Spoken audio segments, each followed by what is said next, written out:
Praise the Lord. இன்றைய ஜீவாப்பம் மத்தேயு 16ஆம் அதிகாரம் 22, 23 வசனங்கள். அப்பொழுது பேதுரு அவரை தனியே அழைத்து கொண்டு போய், ஆண்டவரே, இது உமக்கு நேரிடக்கூடாதே, இது உமக்கு சம்பவிப்பதில்லை என்று அவரை கடிந்து கொள்ளத் தொடங்கினான். அவரோ திரும்பி பேதுருவை பார்த்து, எனக்கு பின்னாக போ சாத்தானே, நீ எனக்கு இடரலாய் இருக்கிறாய். தேவனுக்கு ஏற்றவைகளை சிந்தியாமல் மனுஷருக்கு ஏற்றவைகளை சிந்திக்கிறாய் என்றார். அல்லேலூயா. பாருங்க, இந்த வேத வசனத்தில் ஆண்டவர் இயேசு கிறிஸ்து கிட்ட பேதுரு சொல்கிறாரு. அவரை தனியாக அழைத்து கொண்டு போய், ஆண்டவரே, இது உமக்கு நேரிடக்கூடாதே, இது உமக்கு சம்பவிப்பதில்லை என்று அவரை கடிந்து கொள்ள தொடங்கினான். அப்பா இயேசு கிறிஸ்து அவர் பேதுருவை பார்த்து, திரும்பி பேதுருவை பார்த்து, எனக்கு பின்னாக போ சாத்தானே, நீ எனக்கு இடரலாக இருக்கிறாய். தேவனுக்கு ஏற்றவைகளை சிந்தியாமல் மனுஷருக்கு ஏற்றவைகளை சிந்திக்கிறாய் என்றார். பாருங்க, ஆண்டவர் இயேசு கிறிஸ்து என்னை யார் என்று எல்லாரும் ஜனங்க சொல்கிறாங்கன்னு கேட்டபோது எல்லாரும் ஒவ்வொரு காரியங்களாக சொல்கிறாங்க. அப்போ ஆண்டவர் அப்புறம் பேதுரு கிட்ட கேட்டபோது யாருன்ட்டு நீங்கள் என்ன யாருன்ட்டு சொல்கிறீங்க போது, அப்போ பேதுரு அவர் சொல்கிறாரு, நீர் ஜீவனில் தேவனுடைய குமாரனாகிய கிறிஸ்து என்று. அப்போ இந்த கல்லின் மேல் என் சபையை கட்டுவேன், பாதாளத்தின் வாசல்கள் அதை மேற்கொள்வதில்லை, பரலோக ராஜ்யத்தின் திறவுகளை உங்களுக்கு தருவேன். பூலோகத்தில் நீ எதை கட்டுகிறீர்களோ அது பரலோகத்தில் கட்டப்படும், பூலோகத்தில் எதை கட்டவிழ்களோ பரலோகத்தில் கட்டவிழ்க்கப்படும் என்று ஆண்டவர் சொல்கிறார். இப்படி சொல்லிட்டு அவர் என்ன சொல்கிறாருன்னா, அப்பொழுது நாம் கிறிஸ்துவாகிய இயேசு என்று ஒருவருக்கும் சொல்லாதபடிக்கு தம்முடைய சீசர்களுக்கு கட்டளையிட்டார்.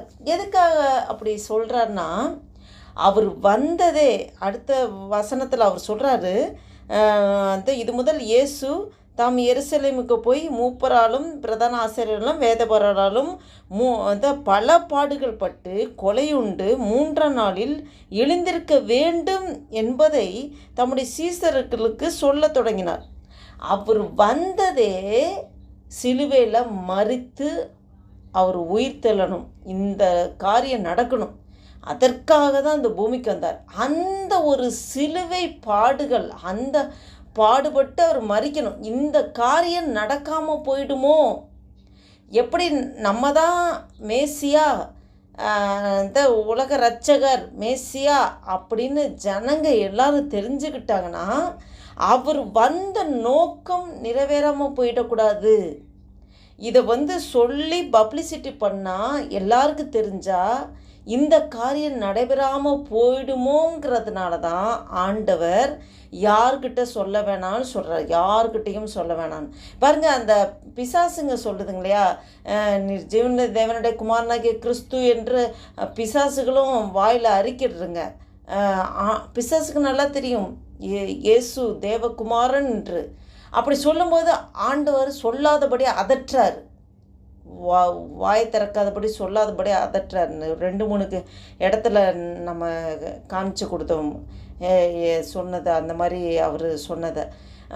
இப்போ அந்த மாதிரிலாம் அவர் சொல்கிறதுக்கு காரணம், சொல்லக்கூடாதுன்னு சொல்கிறதுக்கு காரணம், அவர் சிலுவை பாடுகள் பட்டு தான் அவர் மரிக்கணும் அப்படிங்கிறது அவரோட தீர்மான திட்டம். இந்த திட்டம் நிறைவேறணுங்கிறதுக்காக தான் அந்த பூமிக்கு அவர் மனு உருவம் எடுத்து வந்தார்.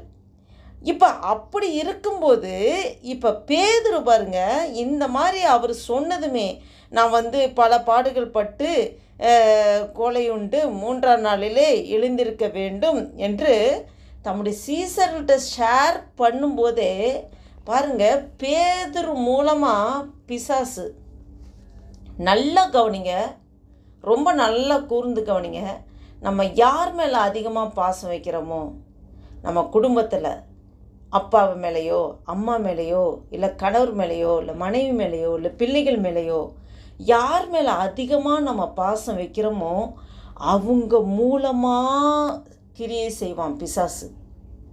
ரொம்ப கவனமாக ஜாக்கிரதையாக இருக்கணும்.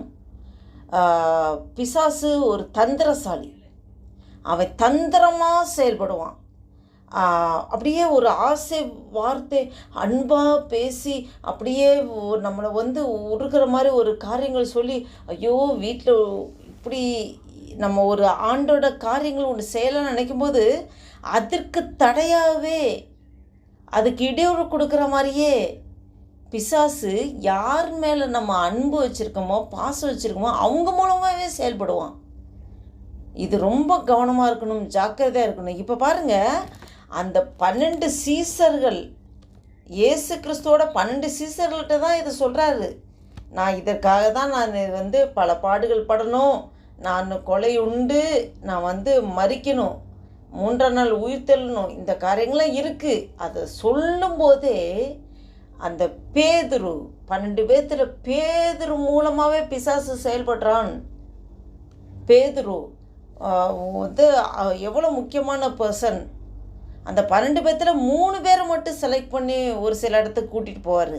அதில் பேதுரும் ஒருத்தர். பேதுரு, யாக்கோபு, யோவான், இந்த 3 பேர் தான் ஸ்பெஷல். இன்னும் ஒரு பிரத்யேகமான ஒரு 3 சீசர்களில் அதில் பேதுரு முதல். பாருங்கள், அந்த பேதுரு மூலமாகவே பிசாசு செயல்படுறான்.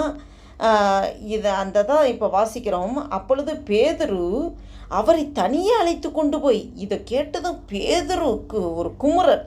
தனியாக எடுத்துக்கொண்டு, ஆண்டவரே, இது உமக்கு நேரிடக்கூடாதே, இது உமக்கு சம்பவிப்பதில்லை என்று இயேசு கிறிஸ்துவே கடிந்து கொள்ள தொடங்கினான்.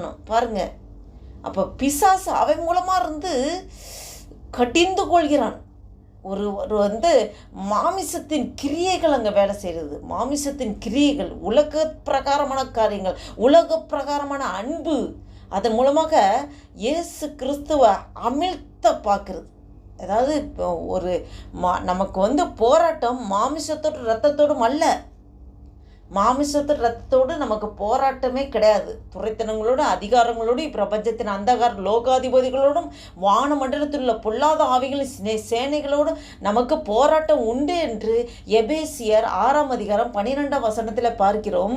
பாருங்க, இந்த மனுஷங்க நம்மளை கோவப்பட்டாலோ, மனுஷங்க நமக்கு இடையூறாக இருந்தாலோ அவங்க மேலே நம்ம கோவப்படக்கூடாது.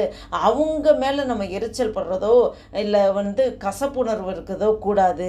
அவனுக்கு பின்னாடி இருந்து, அவங்க யார் பேசுகிறாங்களோ அவங்களுக்கு பின்னாடி இருந்து யார் செயல்படுறா? சாத்தான். அவனை தான் கடிந்து கொள்ள வேண்டும். பாருங்க, இப்படி சொன்னதுமே ஏசப்பாட மறுமொழி என்னன்னு பாருங்க. அவரோ திரும்பி பேதுருவை பார்த்து, எனக்கு பின்னாக போ சாத்தானே, நீ எனக்கு இடரலாய் இருக்கிறாய், தேவனுக்கு ஏற்றவைகளை சிந்தியாமல் மனுஷருக்கு ஏற்றவைகளை சிந்திக்கிறாய் என்றார். பாருங்க, உடனே ஆண்டவர் கண்டுபிடிச்சாரு. பேதுரு மூலமாக செயல்படுகிறது பிசாசோட காரியங்கள். எனக்கு பின்னால் போ சாத்தானேன்னு சொல்கிறாரு. எவ்வளோ பெரிய காடான வேர்டு.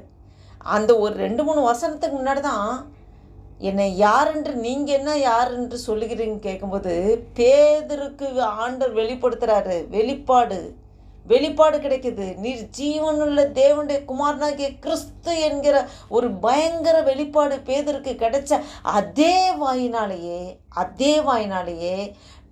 ஆண்டவர் எந்த திட்டத்துக்காக இந்த பூமிக்கு வந்தாரோ, எந்த காரியம் நிறைவேற்ற வேண்டும் என்று தீர்மானத்தோடு வந்தாரோ அந்த காரியத்தை செயல்படுத்த விடாதபடி பேதுரு மூலமாகவே பிசாசு இயேசு கிறிஸ்துவை கடிந்து கொள்ள தொடங்குற அளவுக்கு ஆயிடுச்சு. இது உமக்கு சம்பவிக்கக்கூடாது, இது உங்களுக்கு நேரிடக்கூடாது அப்படின்னு சொல்லி, அப்போ ஆண்டவர் டக்குன்னு பேதுருவை திரும்பி பார்த்து, எனக்கு பின்னாக போ சாத்தானே, நீ எனக்கு இடரலாய் இருக்கிறாய். நீ இடரலாய் இருக்கிறாய். பாருங்க, இயேசு கிறிஸ்துவோடைய அந்த அவருடைய முழு திட்டமே, அவரோட முழு திட்டமே இந்த பூமிக்கு வந்ததோட மெயின் நோக்கமே அதுதான். ஓவர் உலகத்தில் உள்ள அவ்வளோ மனுக்குலம் இருந்த மனுக்குலங்கள், இனிமே பிறக்க போகிற மனுக்குலங்கள் எல்லாருடைய பாவங்களுக்காக அவர் கல்வாரி சிலுவையிலே அடிக்கப்படணும், நொறுக்கப்படணும். அவர் சிலுவையிலே அவர் மறிக்க வேண்டும், மறித்து 3ஆம் நாள் உயிர்த்தெழ வேண்டும். அதன் மூலமாக முழு மனுக்குலத்துக்கும் ரட்சிப்பு, பாவ மன்னிப்பின் விடுதலை, நித்திய ஜீவன் கிடைக்கிற ஒரு பெரிய மகா திட்டத்திற்கு இடரலாய் இருக்கிறாய் என்று ஆண்டவர் பாருங்க, எனக்கு பின்னாக போ சாத்தானே, நீ எனக்கு இடரலாய் இருக்கிறாய். தேவனுக்கு ஏற்றவைகளை சிந்தியாமல் மனுஷருக்கு ஏற்றவைகளை சிந்திக்கிறாய் என்றார். இது பயங்கரமான சத்தியம். தேவனுக்கு ஏற்றவைகளை சிந்தியாமல். என் தேவ பிள்ளைகளே, நீங்கள் இந்த வசனத்தை படிக்கும்போது ரொம்ப கவனமாக நாம் கற்றுக்கொள்ள வேண்டியது, நாம் இந்த பூமியில் வாழ்ந்து கொண்டிருக்கிறோம்.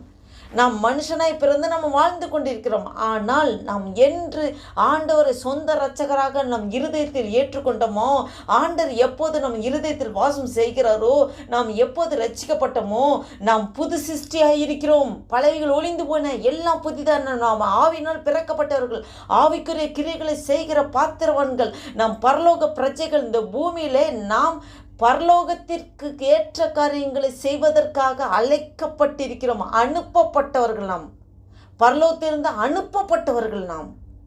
அப்போ அனுப்பப்பட்ட காரியத்தை நிறைவேற்றுவதற்காக இந்த பூமியில் இருக்கிறோம். இந்த பூமியில் அதற்காக தான் நமக்கு குடும்பம் கொடுக்கப்பட்டிருக்கிறது, அதற்காகத்தான் நமக்கு உறவுகள் கொடுக்கப்பட்டிருக்கிறது. ஆனால் அதை மறந்து உலகப்பரமான காரியங்களை சிந்தித்து உலகப்பரமான காரியங்களை ஈடுபட்டு நம்ம மணி சம்பாதிக்கவும், வீடு கட்டணும், கார் வாங்கணும், நிலம் வாங்கணும், பிள்ளைங்க படிக்கிறதுக்கு அதை பார்க்கணும், உலக பிரகான சிந்தை, உலக பிரகான கவலைகள், உலக பிரகான திங்கிங்கில் இருக்கிறது. அது ஆண்டவர் அதற்கு அனுமதிக்கவே இல்லை. நாம் ஆவினால் பிறக்கப்பட்டவர்கள், ஆவிக்குரிய கிரியைகளை செய்ய வேண்டும், ஆவிக்குரிய சிந்தைகளில் செயல்பட வேண்டும். நம்மளுடைய எண்ணங்கள், செயல்கள் எல்லாம் ஆவிக்குரிய சிந்தையாக இருக்க வேண்டும். நாம் இந்த மாமிசபரமான சிந்தை நமக்குள்ளே இருக்கவே கூடாது. ஆண்டவர் திட்டமாக சொல்லுகிறார், அந்த சிந்தை நம்மளுடைய செயல்பாடுகளில் அந்த மாதிரி மாமிச பிரகாரமான சிந்தைகள் இருக்கக்கூடாது என்று ஆண்டவர் திட்டமாக இந்த வசனத்தின் மூலம் நம்மளோடு இடைப்பட்டு கொண்டிருக்கிறார். தேவனுக்கு ஏற்றவைகளை சிந்தியாமல் மனுஷருக்கு ஏற்றவைகளை சிந்திக்கிறாய் என்றார். நாம் சத்தியத்தை அறிந்திருக்கிறோம். ஆண்டவர் நம்மளை அவருடைய சொந்த இரத்தம், அவருடைய விலை மதிக்க முடியாத பரிசுத்த இரத்தத்தை சிந்தி நம்மளை விலைக்கிரயமாய் மீட்டெடுத்திருக்கிறார். ஆண்டவரோட இரத்தத்தினாலே கழுவப்பட்டு புது சிருஷ்டியாய் நம்மளை மாற்றியிருக்கிறார். நம்மளோட சரீரம் கூட நமக்கு சொந்தம் இல்லை. நம்மளை ஆவி ஆத்மா சரீரம் முழுவதும் ஆண்டவர்கிட்ட முழுமையாக அர்ப்பணித்து ஒப்பு கொடுத்து, ஆண்டவரே இந்த பூமியில் என்னை எந்த நோக்கத்திற்காக நீர் அனுப்பினீரோ அப்பா, அந்த அழைப்பை நான் நிறைவேற்றும்படியாக என் இறுதி வரை நான் அதற்காக ஓட, அப்பா நீர் எனக்கு கிருபை தாரும் ஆண்டவரே, நான் அதற்காகவே ஓடுவேன் ஆண்டவர் என்று முழுமையாக நாம் அர்ப்பணித்து ஓடுகிறவர்களாக இருக்க வேண்டும். நம் மாமிச சிந்தை மாமிசத்திர பிரகாரமான காரியங்கள் நாம் அதற்கு இடம் கொடுக்கக்கூடாது. ஆண்டவர் இந்த வசனத்தின் மூலம் திட்டமாக நம்மளோடு பேசிக்கொண்டிருக்கிறார். ஆவியானவர் நம்மளோடு இடைப்பட்டு கொண்டிருக்கிறார். நமக்கு கவலைகள் கொடுப்பான் பிசாசு. குடும்பத்தில் சோதனைகள், போராட்டங்கள், இன்னல்கள், நெருக்கங்கள். ஆண்டவரே, எல்லாத்தையும் கர்த்தருடைய பலிபீடத்தில் நாம் அர்ப்பணிக்கிறவர்களாக இருக்க வேண்டும். ஆண்டவர் நம்மளை வலிமையாக எடுத்து பயன்படுத்த அவருடைய கிருபையினால் நிரப்புவதற்கு வல்லவராய் இருக்கிறார். நாம் இந்த சிந்தையோடு நாம் ஆண்டவர்கிட்ட ஒப்பு கொடுத்து ஜெபம் செய்வோம்.